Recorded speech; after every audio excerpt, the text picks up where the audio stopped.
Midterm voting will finally, fingers crossed, be over after Tuesday's Senate runoff in Georgia between incumbent Democrat Raphael Warnock and Republican Herschel Walker. Democrats will control the Senate, but that 51st seat, if Warnock wins, will give them more power when it comes to building committees. And it means potentially fewer headaches for Democratic leaders over those single senator holdouts we saw frequently in the last 2 years. CBS News congressional correspondent Nikole Killion reports from Atlanta.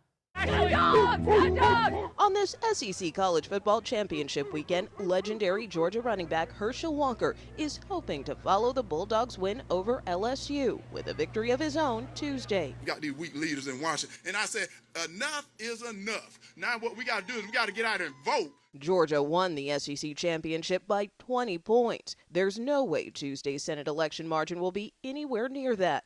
Neither candidate made the required 50% threshold on November 8th, forcing the race into overtime. Since then, the state's been bombarded with campaign ads and out-of-town visitors. Starting for the state of Georgia, Herschel Walker.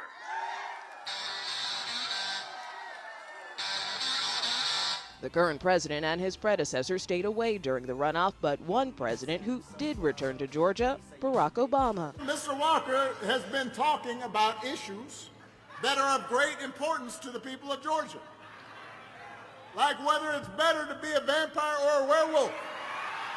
This is a debate that I must confess I once had myself when I was 7. Here's what the former president was talking about. Vampires are some cool people, are they not? But I'm going to tell you something that I found out. A werewolf can kill a vampire. Did you know that?